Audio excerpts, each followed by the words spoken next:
Good afternoon. Thank you all for joining again, or if you're joining for the first time, welcome. As I mentioned earlier, closed captioning is on for your convenience. And today, I'm happy to share tips about writing cover letters with all of you today. But I have to admit that, like many of you, I know this is to be true, this is my least favorite part of the job application, mostly because it feels like this huge task compared to creating a structured resume or a CV. And mostly because in the past, I haven't been sure when I was a grad student or a postdoc what to include in a cover letter. But since then, applying for many positions and helping so many others tell an effective professional story through the cover letter, I've picked up a few tips, and that's exactly what I'd like to share with you today. So usually when folks sort of register for this cover letter talk in the past, they submit questions. So I have an idea of mostly what kinds of questions you might want to ask, and I put it in a word cloud here for my purpose from previous sessions. And so I've designed the rest of the talk by grouping the questions together, and the entire presentation is planned according to these questions that I hope to answer along the way. Some of the questions you might have are what is best for brevity, for length? How is it different from submitting a resume? And some might have some existential questions like, is the cover letter even dead? Should I even be submitting a cover letter? As more questions come up, obviously, feel free to add it in the chat box. So I have one goal today, and that is to share with you knowledge and practical strategies that will help you write a good cover letter. And if you were here on Tuesday for the resume chat, or if we chatted in our small group session yesterday or in previous times, you'll hear me say this over and over and over again. Focus on leveraging all opportunities provided to you to tell the employer more about you. And I'm referring to the resume, cover letter, LinkedIn, Twitter, doesn't matter. An opportunity to tell them about what gets you ticking, what value you have to offer. You could, in reality, be that best person for the role, but your future employer does not know that yet unless we connect the dots for them. So first, let's chat about what the value of a cover letter is and why should you even care.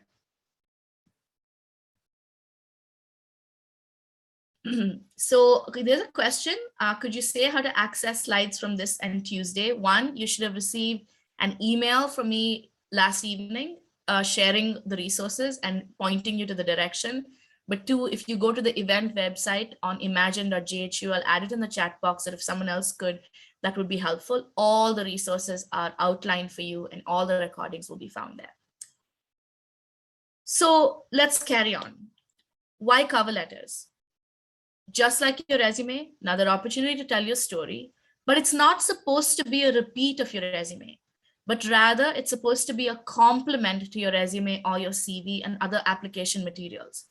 90% of the time though, when I'm reading a cover letter, it's basically the resume over and over again. So think of it as an accompaniment to your other documents. Thank you for whoever put it in the chat box. Think of it as, a compliment. There is no reason whatsoever that this document should once again state the bullet points in your resume or your CV. Remember that your future employer or your future internship is able to assess your ability to write and communicate in the cover letter. So this is a good opportunity to showcase your communication skills. It is one way to help you get that interview. Like a resume, cover letter does not mean automatic job offer, but it does mean that invitation for that job interview. So I get asked often, should you include a cover letter even when they don't ask for it? And my answer is, it's always nice to send one, even when the job and internship is not asking for one. It's nice to send one when they're asking for it. And if it has no mention of cover letter, like suppose they say cover letter optional, send it. If they have no section for a cover letter upload, then if they have an optional upload, then go ahead and attach it. Because again, it's just one extra tool in your toolbox that you can use to tell your story.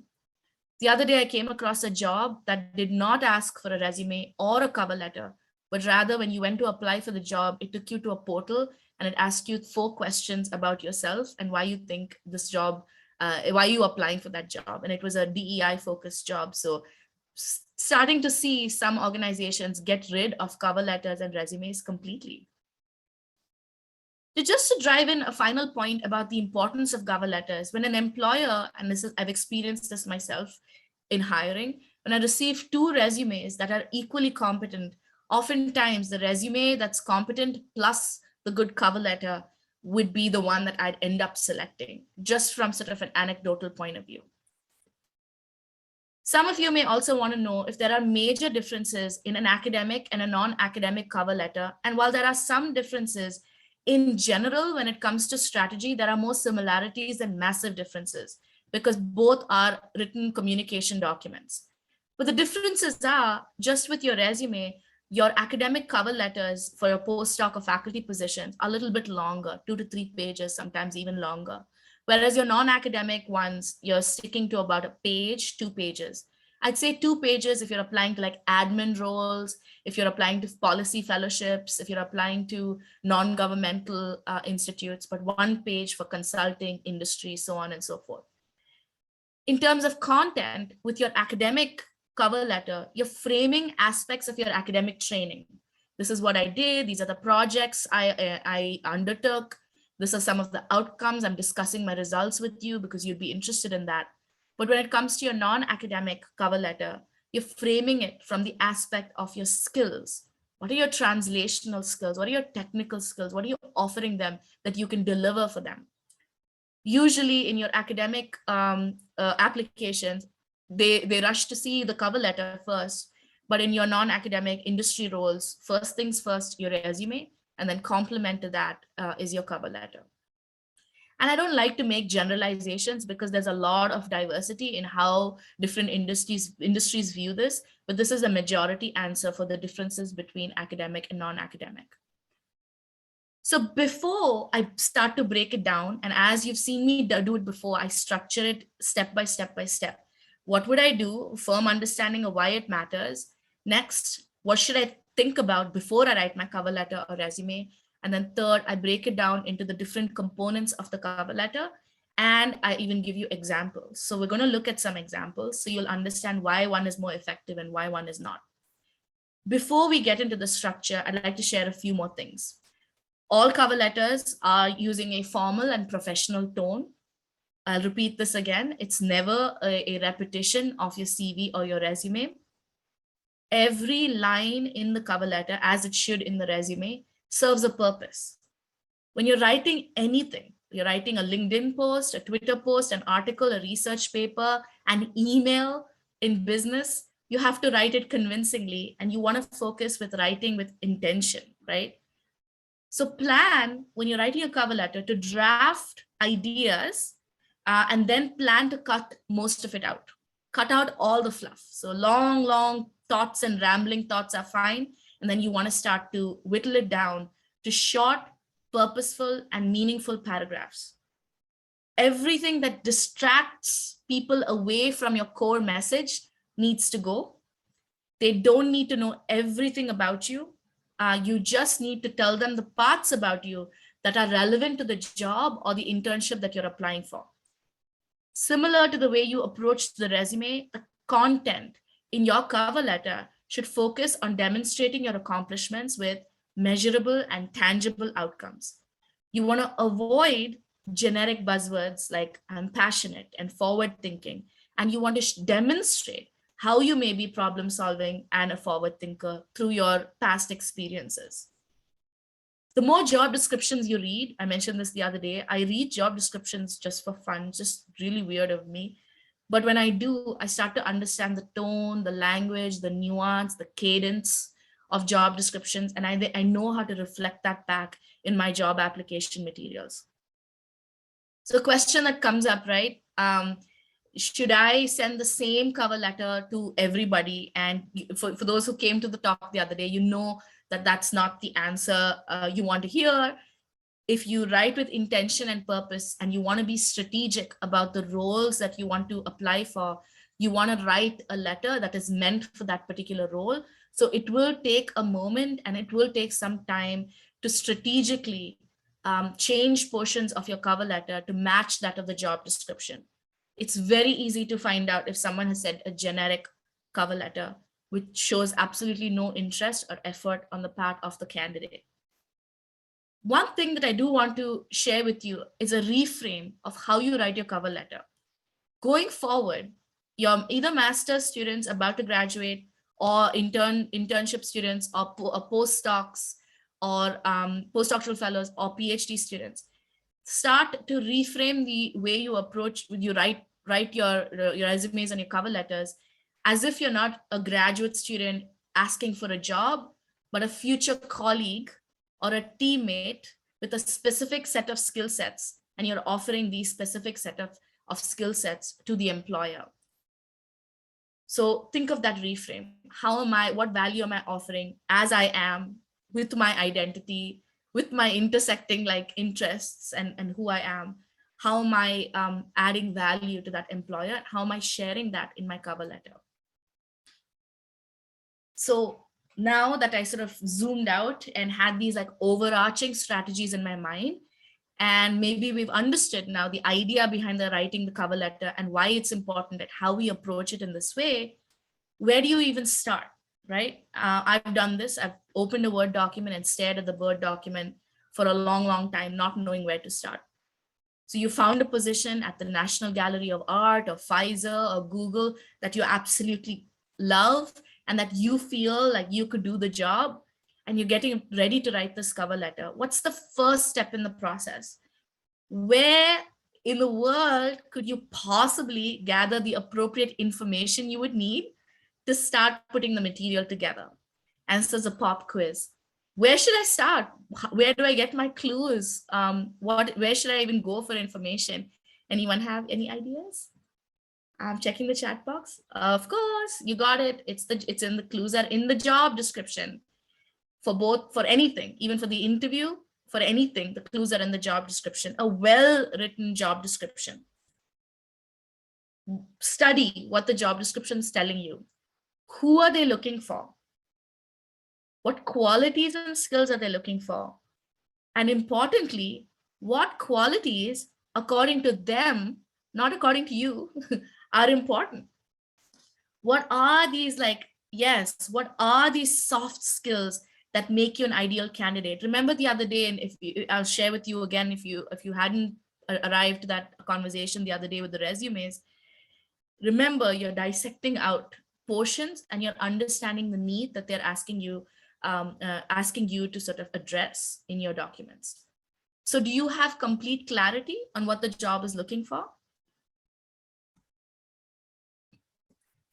Just to recap, I literally take pen to paper, a document, a scribbling pad, and dump words from the job description into different buckets like this.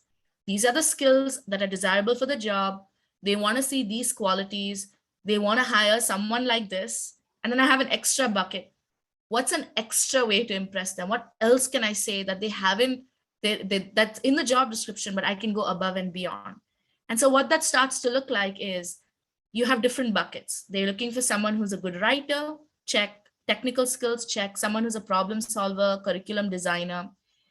They want to see these qualities, someone who's collaborative, who can work with the other people and colleagues, who can contribute in a team environment, maybe. Someone who has leadership experience. Or maybe they want someone whose values include enthusiasm, someone who's visionary, someone who's strategic, someone who's open to feedback. So this is how I would like put them into categories. So now I start to get and lay it out really clearly, what is it that the employer wants. And Emery has just put it in the chat box. The next thing that I would do, in addition to researching the job description, is, first of all, as researchers, as grad students and grad level PhDs and postdocs, we're very good at going down rabbit holes. We're good at researching stuff. And we're good at taking large amounts of information and then whittling it down to the main points, right? Same exact approach. Look at the organization website. What are the values and mission of the organization? In 2017, when I was interviewing, I got an interview call for this company, Booz Allen Hamilton, and all I received was, you have an interview at such and such a place at such and such a time. I had no idea what I was interviewing for, even though I got it through an informational interview. I didn't know who I would be meeting. No information was given. So I had to do a bit of digging. How big is the organization? Who works there? Who might I be working with? What's their background? People have joked in the past and said, it's a little bit stalkerish to go to the LinkedIn profile and start looking at people's profiles and learning a little bit about them. But to be honest, you start to understand what people care about, and you start to mirror that care and that intention in your resume and your cover letter. So in this instance, for example, if I'm applying for a job that's focused on DEI and it's with this team member particularly, I'm going to go to the website and I find an article about what matters to this particular VP at this company. It gives me clues and it allows me to understand the tone of my cover letter. It allows me to understand a direction in which I'm going. Same exact approach as the resume. Do your research. Lay everything out. Okay, now we have an idea, we have brainstormed ways in which we want to structure this. What does now the content comprise of? What is a cover letter? Let's go into the nitty-gritty details. So let's look at a typical cover letter. You're looking at a one-pager mostly, or two pages if it's like academic or academic adjacent, maybe it's policy, maybe nonprofit. You're looking at 3 to 5 short, purposeful, meaningful paragraphs, 1-inch margins, nothing less than an 11-point font. Otherwise, it becomes, you have to zoom in. If you're going to use a letterhead, of course, use it with permission. Like if you're going to use a university letterhead or the departments, you want to be able to make sure that it's okay to do so. But there's no need for one for non-academic positions at all. In the beginning, you want to include the full address of the employer and the organization, and you want to be able to date this. I'll provide you samples of cover letters as I did previously. So this is the beginning portion. This is how it looks if you're just laying your eyes on a cover letter. So we'll start with the salutation. Who do you address your cover letter to? Always try to address it to a real person. Look for the name of a real person. Very easy to do these days with like LinkedIn and social media. If not, in the past, there are ways in which you can call the administrator, you can search on LinkedIn. If you can, and you can find the recruiter or the team that's hiring, address it to the real person. But if not, it's completely okay to say, dear recruiting representative, dear search committee, dear hiring committee, hiring manager, etc., etc. But don't say, dear sir, madam. You don't want to assume pronouns. It does also very impersonalized. To whom it may concern, that for me is like very like generic. So I always like cringe when I say to whom it may concern, because it shows me the candidate didn't do the research when it's in the job description. Or even hello, like you just want to be formal, want to address it to a person, if not the correct terminology. Next, what's the content look like? And again, I'm going to break it down for you. 3 to 5 paragraphs. Each paragraph leads into the next. Each paragraph, there's a coherent story. It's not disjointed where one paragraph is talking about something else and there's no bridge between paragraph 1, 2, and 3. You want to pick 2 to 3 highlights from your resume that match the needs of the employer, and you want to be able to communicate that in the form of a story. So your entire resume, you don't need to regurgitate. You just want to pick select skills, themes, projects that you want to highlight that really address the need of the employer, and you want to be able to build a little bit of a story around it. Keep in mind, again, the needs of the position. And I'll provide examples in a second. So 3 to 5 paragraphs overarchingly. So let's go paragraph by paragraph. Starting with your opening paragraph. This is your hook. How are you going to get them interested in the rest of your cover letter? There is no set format for what the opener looks like. Everyone has their own creative way to saying things, and different people approach it differently. But there is no need to go off on a tangent and waste the first paragraph on irrelevant details. These days, I'm sort of less enthusiastic about putting, I found the job on LinkedIn posting site, da, da, da, da, da. Like, I think that's still extra stuff that's not needed. So think about what you're saying and how much of it is fluff and how much of it is direct. You want to be able to provide very quickly few sentences about you, who you are, what you do, very quick introductions. No need to go into, I went to this school in my undergrad, and then high school, things like that. Quickly, if you're at Johns Hopkins University, this is what you do, why you're interested in the job, very fast, and then what's your value add, very quickly. And we look at some examples. Sometimes you can immediately name drop, especially if it's through a referral or you met with some company executive that recommended you apply. You can make that connection for the reader very quickly in the very beginning. So that's one version of an opening paragraph. What you want to avoid in the opening paragraph, and I see this often, is distinguishing a cover letter from what is your typical personal essay or a diversity statement. People start to say, I was 5 years old when I fell in love with science, and this is why I'm applying to science policy, blah, blah, blah. This is not a personal statement. This is a cover letter. This is an encapsulation of your skills and qualities that make you a good candidate. So so try to avoid personal statement kind of a philosophical statements as well. Avoid jargon or technical terms. Remember who reads a cover letter. Oftentimes it's that first recruiter who's skimming through the resumes and the cover letters who might not understand the technicalities. It really depends on who your audience is. And don't assume that the reader knows all the terms that you are familiar with. If there are abbreviations, like maybe you say JHU often, but perhaps they don't know what JHU is, then expand it a little bit. You want to avoid phrases like this that often we encounter in looking at cover letters, like, I'm a forward-thinking problem solver who's passionate about the role and want to use my varied skills to solve real-life problems. It's a lot of nice words, but it's empty. It doesn't have any substance in it. If you are going to demonstrate you're a problem solver, then in a following paragraph where you're going to discuss a time that you problem solve, that's when you would demonstrate how you're a problem solver. So that's your concept and your strategy behind this opening paragraph. Let's break it down even more. I'm going to use a very academic, neutral cover letter so that it applies to all of you.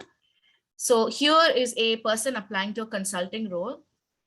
And they say, I'm writing to apply for the associate consulting position in BCG's office. I have a PhD from so-and-so.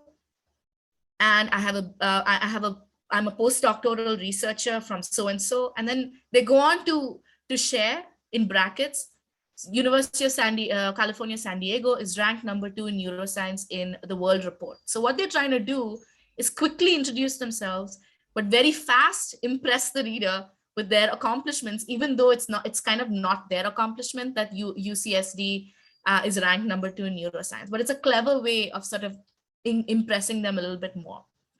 Then they quickly go into their highlights in their work. I studied drug addiction. I published 2 author papers.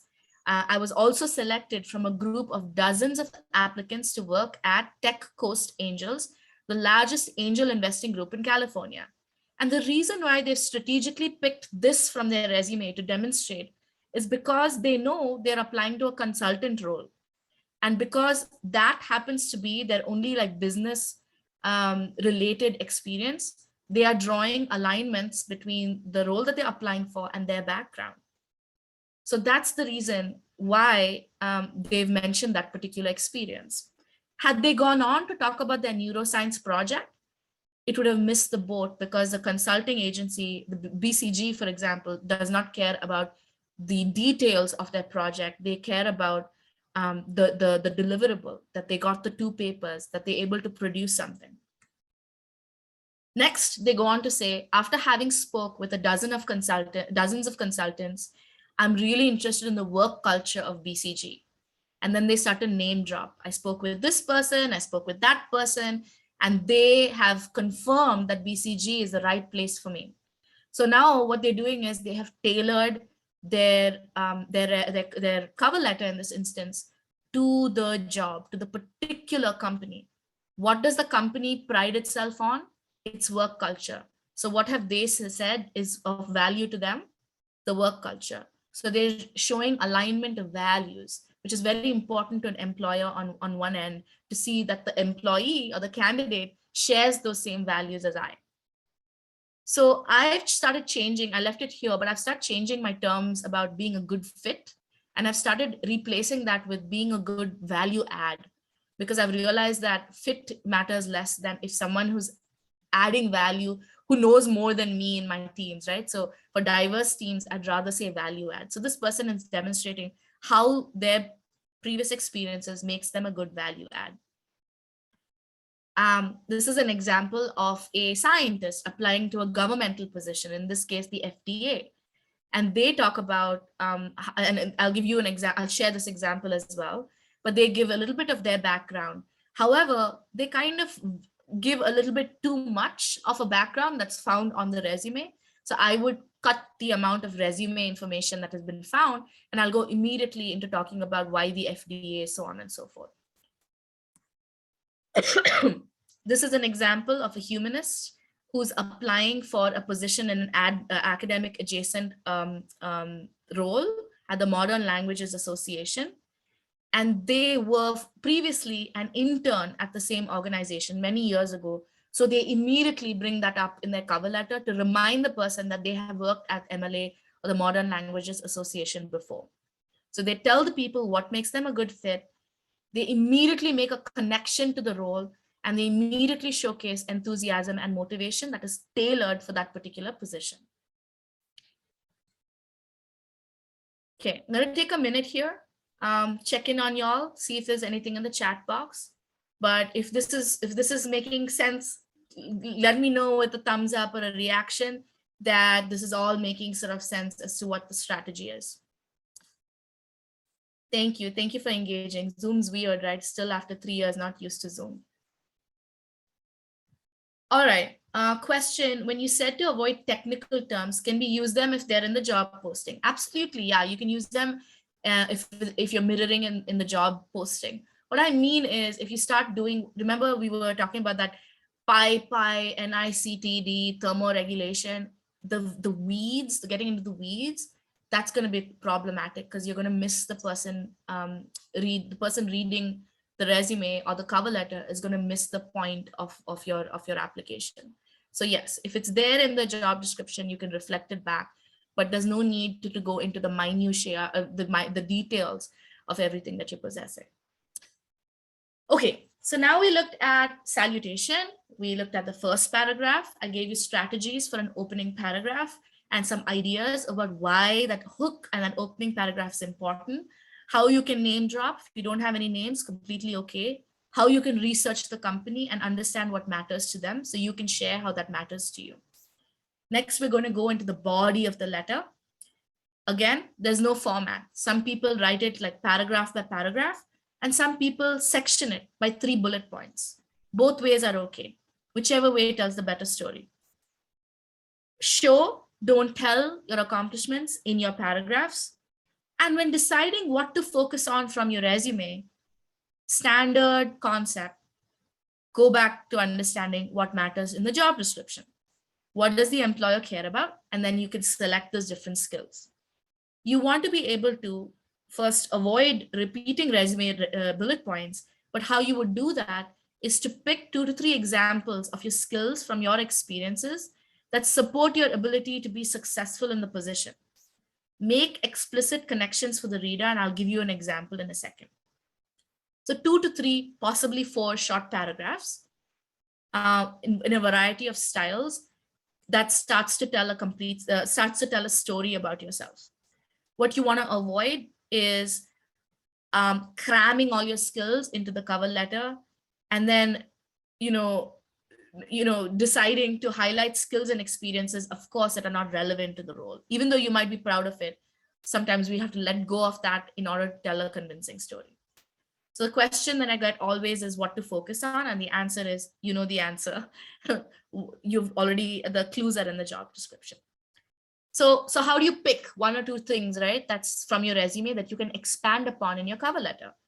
So in this BCG person, right, in their resume, they have a bullet point that says, led a team of 25 people to achieve the highest customer retention and sales for 5 consecutive months.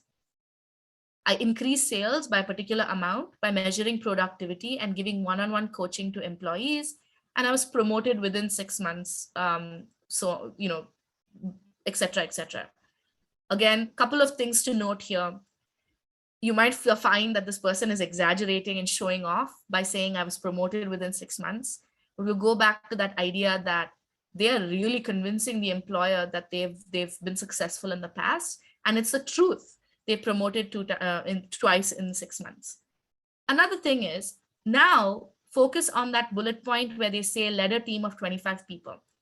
They're applying for a consulting role where they'll have to lead and they'll have to problem solve, and leadership is a huge quality.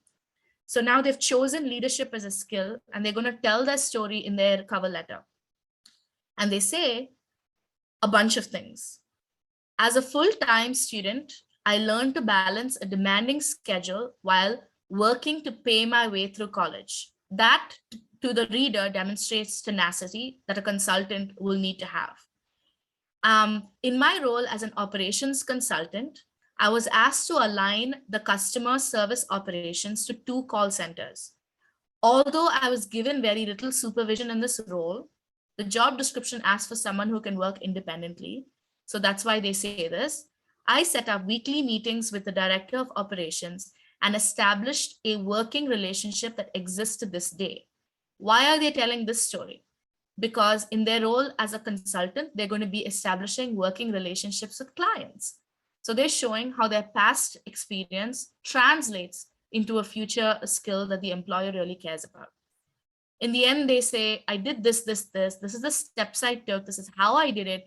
And I increased sales by 60%.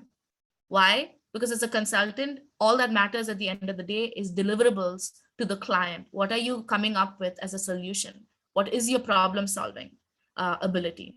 So this is why the way they've structured this, I'll give you an example, is so skillfully done, because they're not repeating aspects of their resume. They're expanding and telling a story. They're describing the process. They're showing through a storytelling tool how they ended up being very outcomes driven. In their cover letter, rather than having 3 to 5 paragraphs, they divided it into 3 skills: problem solving, leadership and tenacity, and effective communication. Again, because consultants care about their consultants being good problem solvers, having leadership and tenacity, and being effective communicators. So everything is very, very strategic. Many of you have taught, right? You've been a TA, you've taught courses, you've designed some curriculums yourself. This person takes the example of a time that they were a TA and they make it into a story in their cover letter. They say, I taught organic chemistry to a class of 25 undergraduate students. I worked one-on-one with struggling students to help instill confidence in them. The students asked me to personally tutor them. Later, those same students were accepted into med school. My experience as a teaching assistant taught me to adapt to the needs of various students and personally tailor my communication to their circumstances. The story is being told because that's exactly what they're going to have to do when they deal with their clients. So that's why this is the clever little strategy that this person has used.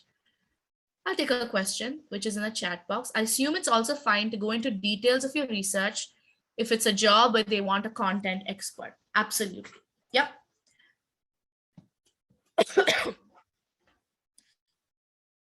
Next, let's look at the similar thing with the humanist. This person is applying to a research and admin-based job, similar to many of you I know on this call.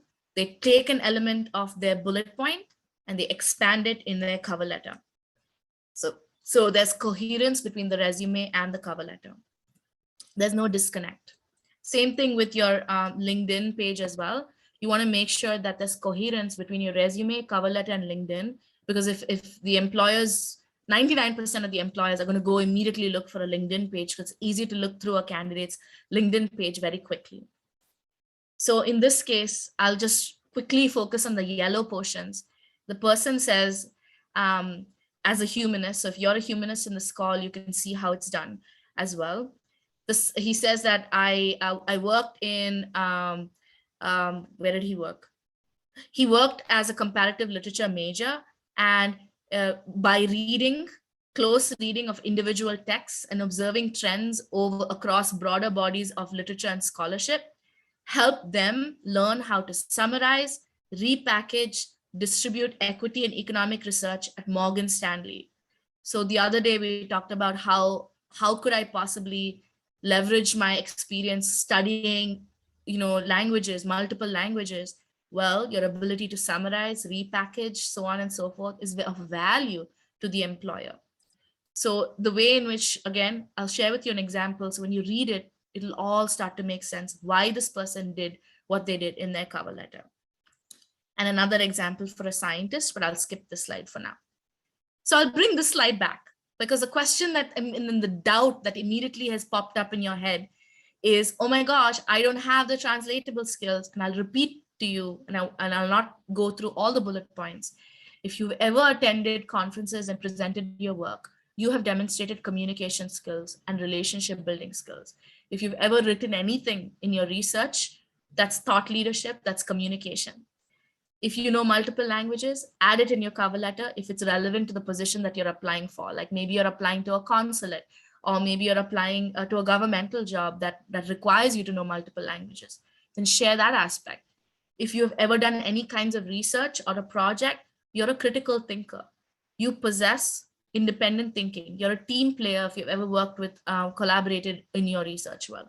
So know that there are parts of your past that you can include in your cover letter and really make a difference. So finally, we will have plenty of time for questions. In the concluding paragraph, what you want to be able to do is provide short 3 to 4 sentences. No need to go on and on about your interest for the company. You can state your interest in short paragraphs, short sentences, and your enthusiasm. You can reiterate any aspects of your CV that you're especially proud of. You want it to, again, lead eventually into an end. Don't be abrupt. I've seen people just end their cover letter mid-sentence and say, thank you for your time. You want to be able to be confident. Your cover letter shouldn't be like, please give me this job. You want to be, you're a future colleague. So be confident in the value that you're adding to this position. And of course, end on a positive note.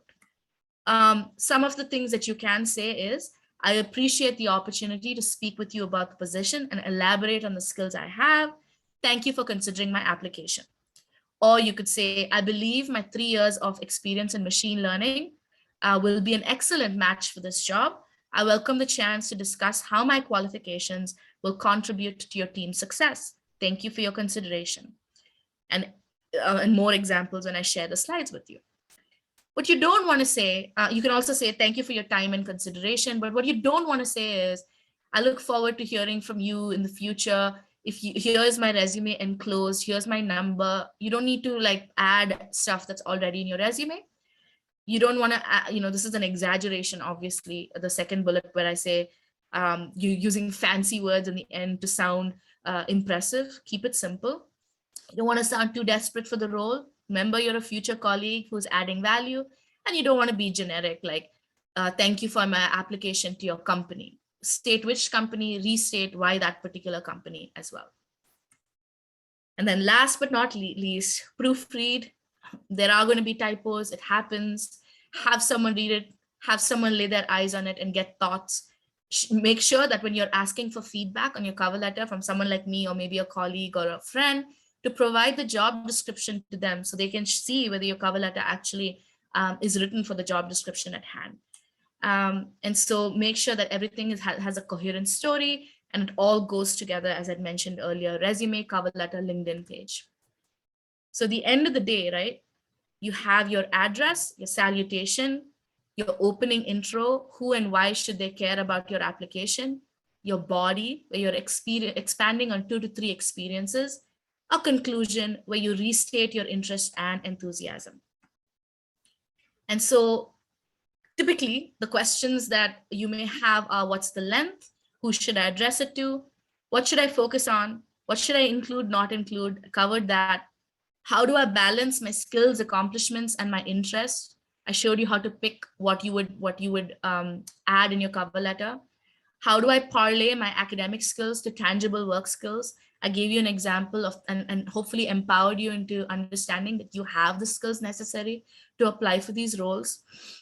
And then when transitioning into industry, I've shown you how to highlight your PhD training and how it has provided you the skills, or your master's training for the role outlined in the job description. And another question I often get is, can I address any gaps in my resume? I took maternity leave, I was sick, I took a career pivot, and you can absolutely use the cover letter and gaps in your resume to explain it in the cover letter. Absolutely, you can do that.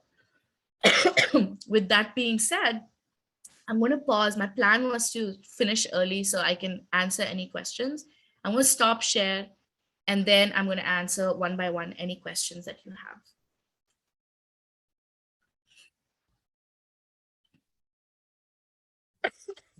Okay, 2 questions.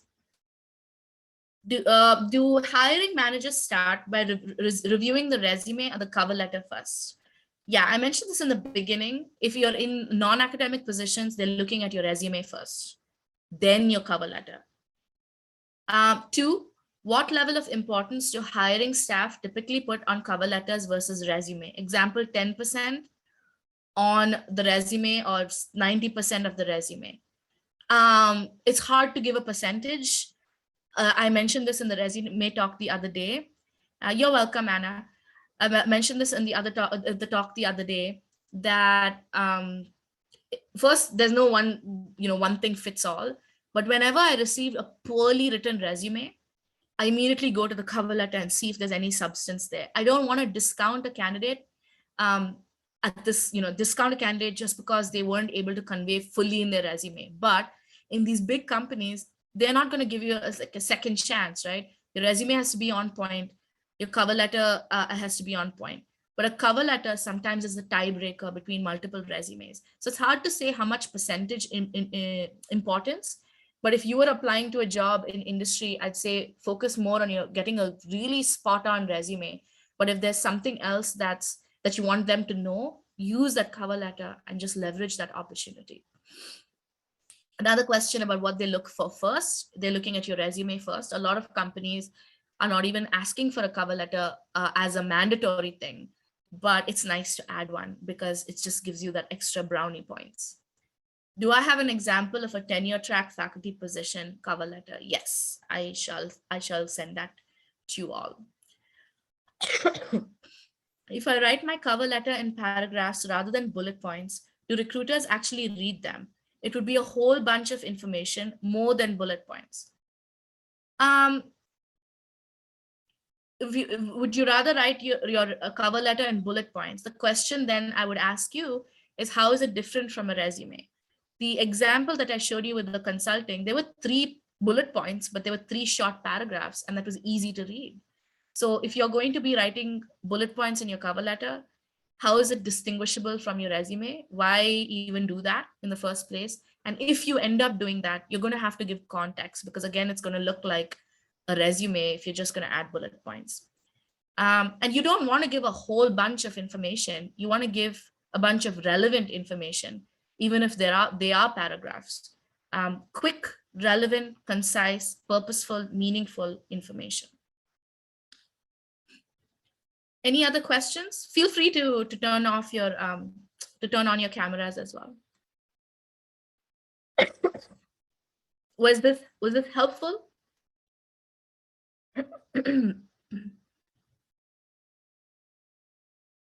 Yes. Okay. Hi, this is Rainy. Yes. I do have another question. Would like Please to go ahead. confirm. Yeah, you have said earlier like we have to rewrite cover letter for each application. What about if we applying for the same position like tenure track to each school, but the same position? Do we have to rewrite them?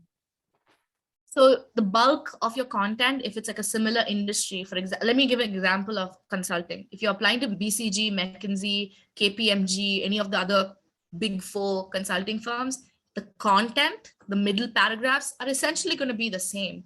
But what you're going to be tweaking are your first paragraph and your last paragraph. So write a primary cover letter like you would have a resume, and then use that opportunity to tweak aspects of it. So I won't say every single cover letter needs to be rewritten from scratch. You should have the content ready to go, but remember that you want to tweak aspects of it. I'll tell you a mistake I made in the past. When I was a postdoc applying to McKinsey, I forgot to change the word McKinsey and I sent McKinsey cover letter to BCG. It was horrifying because the cover letter says I'm enthusiastic to apply. I'm really interested in applying to McKinsey when I sent it to BCG. Horrible, horrible, horrible. But that's why you want to pay attention to tweaking it. What about McKinsey is different from BCG? Is it work culture? Are you most enthusiastic that McKinsey has a great community for LGBTQ consultants? Then say that. What is specific about McKinsey and BCG that really draws you to that company? You should know that anyway, because these questions are going to come up in an interview. So I would say tweak as much as you can, but the core content can remain the same. Okay, thank you. Another one that I would like to confirm is like in the job description, they did not say any page limit for the cover letter. They just have like the website that you can upload in. So should we write just 1 page or 2 page for that academic position? Academic position, 2 pages are completely fine, especially if you're starting to expand on your projects and some of your work. 2 pages for an academic position are completely fine. Oh, thank you. Thank you so much. You're welcome. Yeah. Yeah, find and replace. Good point, Emery. I should have done that before. I didn't. Which is why I'm able to share with you my mistakes at this point. Make sure you're paying attention to your who you're addressing your cover letter to. Any other questions? And remember, tomorrow at 3 o'clock on a Friday, between 3 and 4 is another drop-in session. So if you have any questions about resumes, cover letters, you can come. All that information, one, I'll send this recording out and resources out, but all that information will be uploaded to the website as well. If you have a color theme for your resume, is it good to use the same theme for your cover letter? It doesn't make a difference, Journey. So you could, but it's not a make or break. If you wanted to, you could. Can you repost the link to schedule an appointment? Okay, first, is everyone getting the emails that I sent through the H2P listserv? Where I say thank you for attending, here's all the information. Yes, okay. Did I get the BCG interview with the McKinsey mistake? No, I'm here, right? I'm not in consulting. So back then I didn't know what I was doing. And then I kind of learned from my mistakes. Okay, so if you're getting those emails, everything will be put together and communicated. That's the best way to streamline communication to you with you all, but also check the website. And someone put the website in early. Thank you so much, Arun, for putting the website in. Someone did not get the email. Okay, I'll check if you're on that list, but you should be, everyone should be there. Okay, please send me a reminder with so many folks joined. Like if you need something, just send me a quick email and I'll give it to you personally.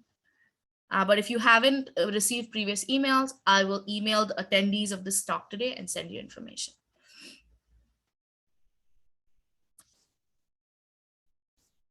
I gift you back 10 minutes if there are no more questions. Thank you all for sticking around. And I'll share the recording with you shortly.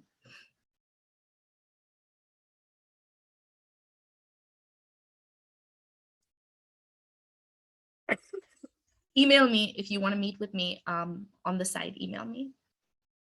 You're welcome, everyone. Have a good day.